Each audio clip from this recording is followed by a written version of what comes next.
বড়লেখা উপজেলা থেকে যখন খুব তাগিদ অনুভব করা হচ্ছিল একটি নিয়মিত প্রকাশনা দরকার, বিশেষ করে গণমাধ্যমে যারা কাজ করে সেখানে বড়লেখার মুখপাত্র হয়ে উঠুক এরকম একটা কাগজ বড়লেখা থেকে প্রকাশিত হোক, এমন তাগিদ সবাই দীর্ঘদিন থেকে অনুভব করছিল।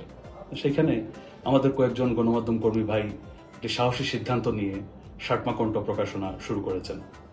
আমি সবাইকে আন্তরিক শুভেচ্ছা জানাচ্ছি। পাশাপাশি ষাটমা কণ্ঠের এই সংগ্রামী পথ চলায় সর্বাত্মক সহযোগিতা থাকবে আমরা যারা পড়ালেখার বাইরে রাজধানীতে কিংবা দেশের বাইরে থেকেও কাজ করছি, আমাদের সর্বাত্মক সহযোগিতা থাকবে ষাটমা কণ্ঠ পরিবারের জন্য।